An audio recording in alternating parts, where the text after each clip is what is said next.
This sexy man right here is Jrake. How he got all these fantastic skills, you may be asking yourself. Well, he has been a part of this wonderful sport known as speech and drum for a total of 4 years now. He is also part of this school play that you can go watch on March 8th through 11th. Some of his favorite memories were dancing in front of over 100 random speech and drama kids by himself this year. True story. And yes, he is good, by the way. Something that he says to inspire other people in speech and drama is to put yourself out there. You will not regret it. Also, Jrake would very much like to thank all the people who came tonight and have supported him through the past years. Thank you. And if you would like to subscribe to him on YouTube, kidding, I'm not going to say that. For my introduction. That's why I meant to note on usage. Hello. Hey, it works. Okay, so I am, as stated before, Jrake Utah. I'm a senior, and I do some sexy HOI. It stands for Humorous Oral Interpretation, which I will be reading this piece, which will last about 8 to 9 minutes, and hopefully make a few of you guys laugh. And our timers on the things we can do. And the timer's on the thing. I won't be using this because I have a very loud voice when I'm speaking, so. Serenity, where did you put the Yeah. camera? Is everybody ready? My timer is set to 0. We'll be counting up.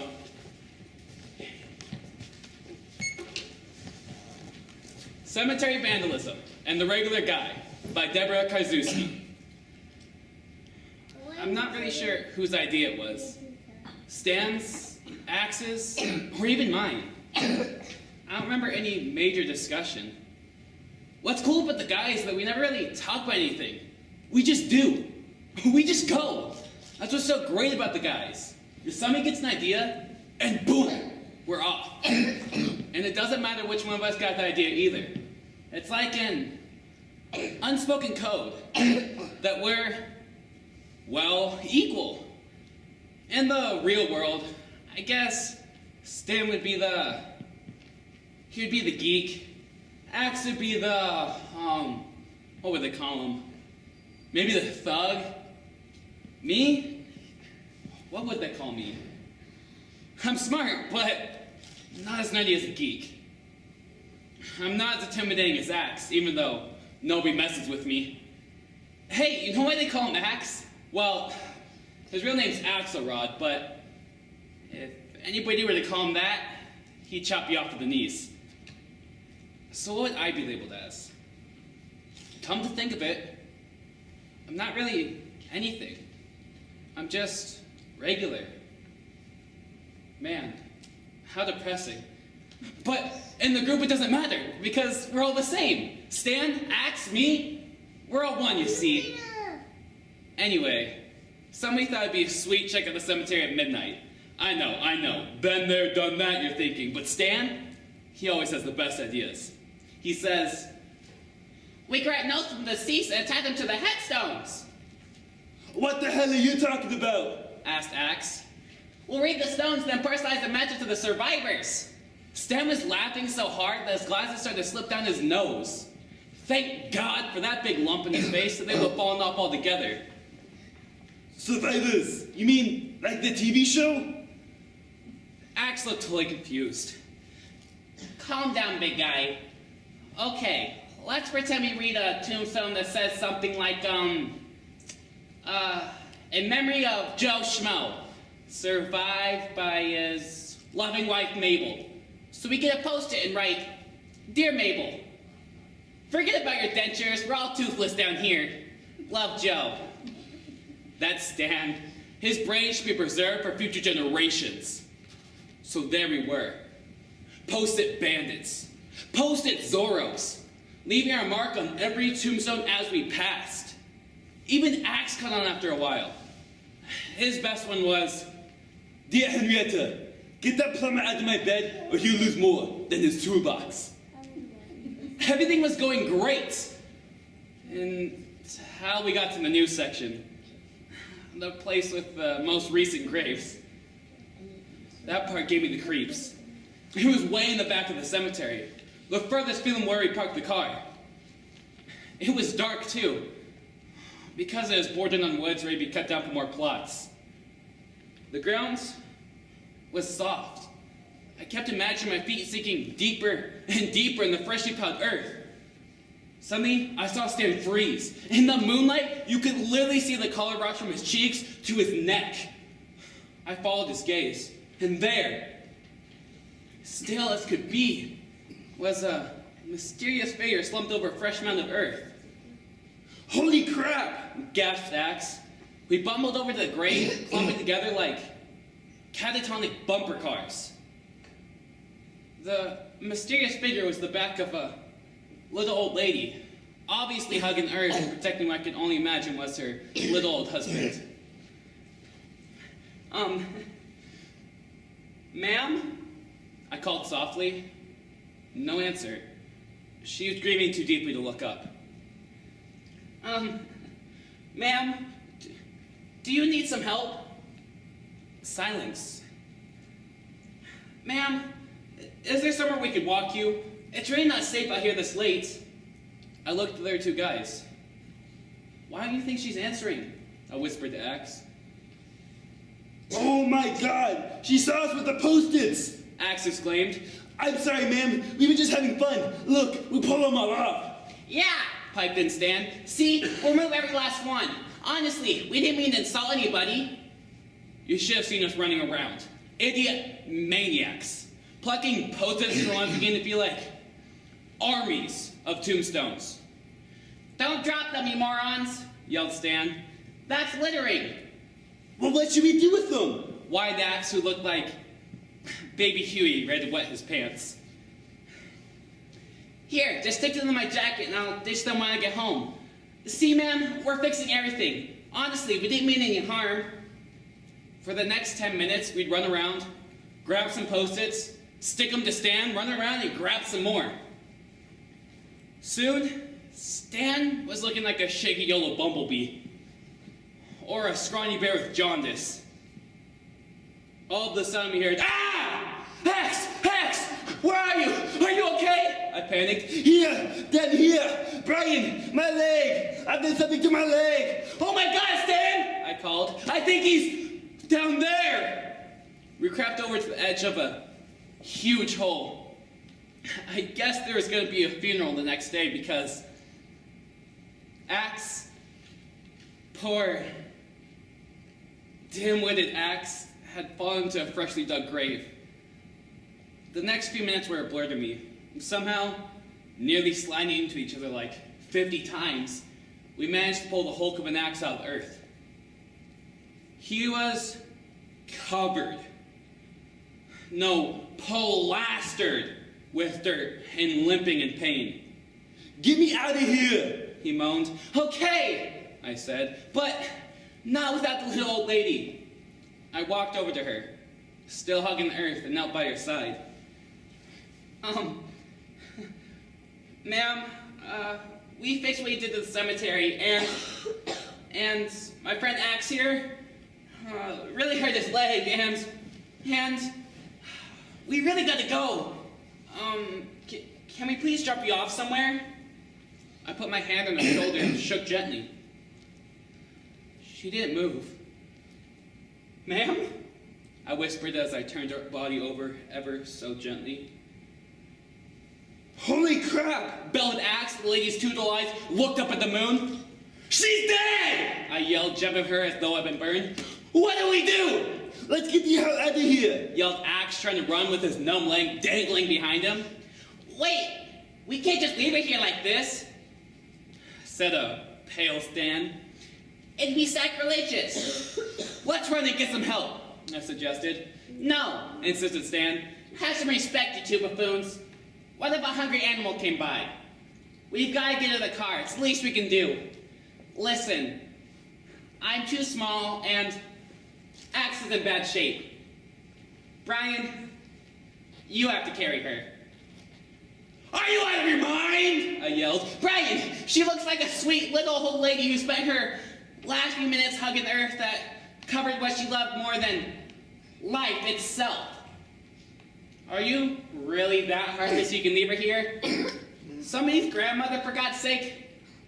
At the mercy of animals hungry for fresh meat? That's Stan. Sure is a smooth-talking geek. So there we were, the three loser musketeers. Stan, a puny nerd covered in yellow post-its. Axe, a mud giant drinking his leg back like Quasimodo. And me, a regular guy carrying a dead body.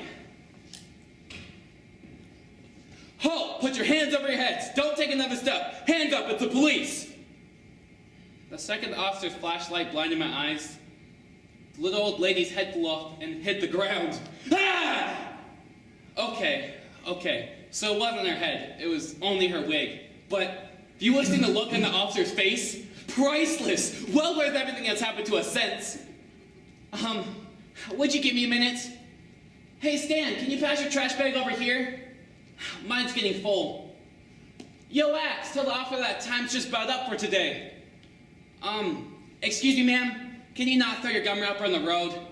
Gotta keep things clean. Community service, you know. Thanks.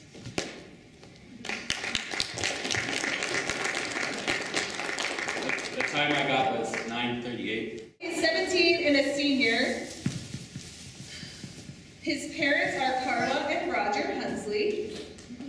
4th year in speech and drama. Is that what it means? Okay. His 4th year in speech and drama. He's been in book club for 3 years. This year, play is his first time on the play. Way to go, Reece. Favorite memories? Anything involving Jrake? Yeah, fair enough. All of this season's meets where he performed well. His future plans are to go to college for computer programming. What's that say? Advice to Okay, future advice to you guys, be original. Reece Hunsley. Don't be afraid. I do DOI, the serious counterpart of the first two that presented. In other words, mine's going to be sad and depressing, and by the end, maybe a couple of you will cry. Hopefully. Yeah, I'm just going to go with it. Timer's to 0. We'll be counting up.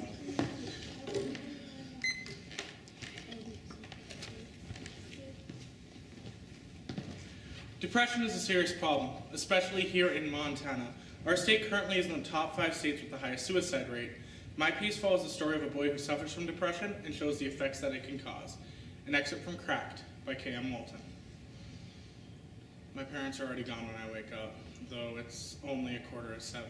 They've left me a note on the kitchen counter. Victor, we wanted to get lattes before a long drive to the airport and didn't want to wake you.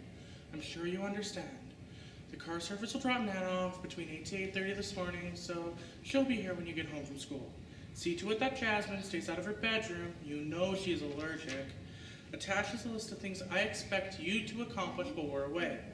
I've scheduled a drug counseling appointment for you for when we get back. We'll call when we land in Paris. See you in 2 weeks. Mom. No dear Victor or love Mom. I can't believe they didn't even say goodbye to me. Not even goodbye. I don't want to go to school. I don't care that it's the last day of my sophomore year. I don't care about anything right now. I feel sick to my stomach, like I might actually throw up. I can't believe that they left me a note like I'm the housekeeper. I walk into the foyer and scream at the top of my lungs, I'm their son! Their son! I'm screaming at no one. I expect Jazzer to peek a little head through the slats of the railing to find out why I'm yelling, but I don't see her. I plop down on the steps, and my head falls into my hands. I yell a few more times. It feels good to yell, cleansing in a weird way, and my heart returns to regular beat. I stretch out on the steps and call, Jazzer girl, come down here. I left her sleeping on my pillow, so she's gotta be up there. She always comes when I call, but I still don't see her. Maybe my yelling frightened her. Maybe I shut my door. I hop up and take the stairs 2 at a time because, based on how my day has gone so far, well, let's just say I have a really bad feeling. My door is wide open, and Jazzer's curled up on my pillow. I'm at her side in 2 strides. Her eyes are wide open. Oh, thank God she's okay. I reach down to scoop her up, and my hand registers that something isn't right. She's stiff, cold, and not breathing. Her little body's stuck in a curled up sleeping position, but her eyes are wide open. Jazzer's dead. I carefully put her back on my bed and completely fall apart. Like unglued. I start throwing whatever I can get my hands on. My alarm clock takes flight. My books and all the decorative crap my mother puts on my dresser goes flying. The brass bee, who puts that in their teenage son's room anyway, leaves a decent hole in the wall. Dad'll love that. I keep looking at Jazzer, expecting her to be scared by my insane behavior, but she's so still. That makes me go for the contents of my drawers. It feels good to throw things and grunt and cry. I decide that throwing the brass bee was the most satisfying because it was heavy, so I scanned the room for anything that has some weight to it and grabbed the cordless phone. No one has ever called me on this thing, and I throw the phone as hard as I can. Wait! It shatters into a lot of pieces against the wall, and I feel good. Next, I go for my bedside lamp. I pick it up and I'm happy that my mother likes expensive things because it's solid brass. Out comes the plug. I wind up and throw it with every bit of strength I have. It too leaves a hole in the wall. Way bigger than the bees. I scan my room again, looking at every surface. It's empty. I've thrown everything there is to throw. That's when I start to sob. I mean, loud sobs. I fall to my knees and just go for it.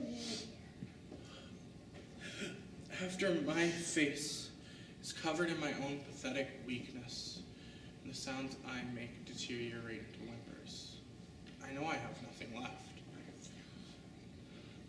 My arm shakes as I slowly lift it to check my watch. School started an hour ago. And then it hits me again. The fact that no one will give a damn if I'm not there today. No one will even notice. I suddenly have a purpose. I get up and walk to my parents' bathroom. The timing couldn't be better, I tell myself. I hope she hasn't packed what I'm looking for. I open my mother's medicine cabinet and nod. I scan the shelves and reach for the bottle I want. My hand doesn't tremble when I reach for it. It's as steady as a rock. I give the bottle a shake. Freshly refilled. Yes! I leave the bottle in the bathroom, go back and close my bedroom door. I walk back into my parents' bathroom, I close that door too. I want Jazzer as far away as possible from what I'm about to do. But I laugh, because she'll know. We're about to see each other. I read once that animals can talk in heaven. And, well, if that's the case, I'm about to get a real talking to. Back in my parents' bathroom, I pop 5 pills and swallow them with lukewarm tap water. 5 more. 5 more. 5 more. I refill the bathroom cup and take 5 more. I walk back to my bedroom. Lying next to Jazzer seems like a great place to die. She was the only one who ever really loved me, so it seems right. I sit on the edge of my bed. I squish the ultra plush carpet underneath my feet. It's so soft. I look up to check the time on my alarm clock, but it's in pieces, so I look at my watch. 7:53. My Nana will be here soon. I feel guilty that she'll be the one that finds me, but at this point, there's nothing I can do. Curl up next to Jazzer. I'm so tired from crying. I've done it. I've really done it. Time.